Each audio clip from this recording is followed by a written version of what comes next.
ईश्वर सत्य है और उसके गुण, कर्म, स्वभाव भी सत्य है। जो वस्तु जैसी होती है उसके कार्य भी वैसे ही होते हैं। इसलिए ईश्वर सत्य है। उसकी वाणी भी सत्य है और उसकी वाणी ही वेद है। और वेद का रक्षक है आर्य समाज। आर्य समाज वेद को मानता है, इसलिए आर्य समाज सत्य है। आर्य समाज का मुख्य उद्देश्य सत्य का प्रचार करना है, जिससे संचार का उपचार हो।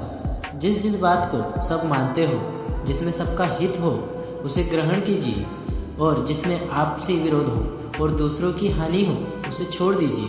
महर्षि दयानंद सरस्वती जी कहते हैं कि सत्य के ग्रहण करने और असत्य को छोड़ने में सर्वदा उद्यत रहना चाहिए।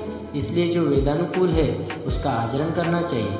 जैसे ईश्वर एक है, सर्वव्यापक है, न्यायकारी है, निरंकार है। ईश्वर का ज्ञान वेद है। वेद अनुसार ईश्वर की उपासना करना ईश्वर की एक प्रजा मनुष्य जाति है। इसलिए सबके साथ प्रेम सहित न्यायपूर्वक व्यवहार करें। किसी के साथ अन्याय न करें, न पक्षपात करें और न ही किसी का शोषण करें। जैसा व्यवहार अपने लिए चाहते हो वैसा ही व्यवहार दूसरों के साथ करें। जैसे अपने लिए सुख की इच्छा करते हो वैसे ही दूसरों के लिए भी सुख की इच्छा ही करनी चाहिए।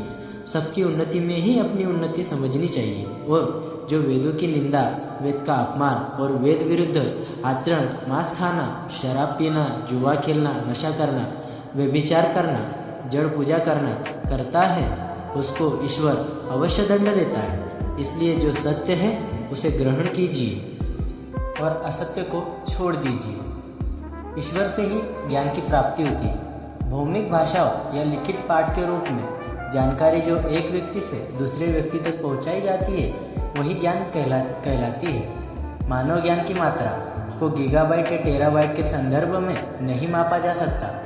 ज्ञान की खोज बिना मंजिल की यात्रा है और मनुष्य को उस खोज को रोकना नहीं चाहिए। कार्य और ब्रह्मांड की उत्पत्ति पर हमारा ज्ञान बहुत ही सीमित है। ब्रह्मांड कैसे काम करता है इस पर ज्ञान इकट्ठा करने के लिए वैज्ञानिक और इंजीनियर कई वर्षों तक दिन प्रतिदिन काम करते हैं। ज्ञान उस ज्ञान से उपजा है जो एक व्यक्ति ने वर्षों या दशकों में प्राप्त किया है। ज्ञान आवश्यक रूप से अनुभव से नहीं आता है, लेकिन पढ़ने और लोगों के साथ बातचीत करने से माध्यम से ज्ञान जरूर आता है।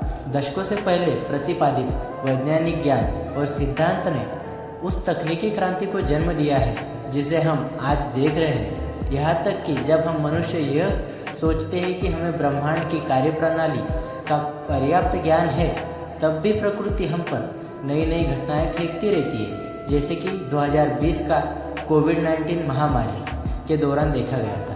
जिस दिन मनुष्य अपनी ज्ञान की खोज को बंद कर देगा, उस दिन से मानव सभ्यता की प्रगति रुक जाएगी।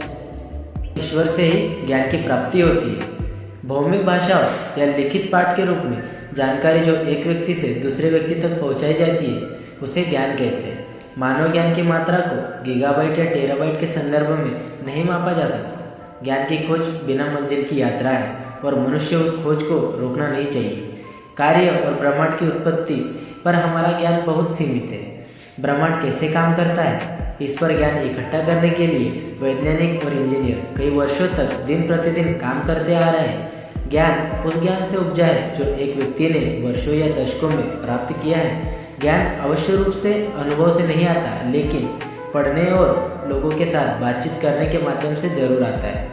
दशकों से पहले प्रतिपादित वैज्ञानिक ज्ञान और सिद्धांत ने उस तकनीकी क्रांति को जन्म दिया है जिसे हम आज देख रहे हैं। यहाँ तक कि जब हम मनुष्य ये सोचते हैं कि हमें ब्रह्मांड की कार्यप्रणाली का पर्याप्त ज्ञान है, तब भी प्रकृति हम पर नई नई घटनाएं फेंकती रहती है। जैसे कि 2020 का कोविड-19 महामारी के दौरान देखा गया था। जिस दिन मनुष्य अपनी ज्ञान की खोज को बंद कर देगा, उसी दिन मानव सभ्यता की प्रगति रुक जाएगी।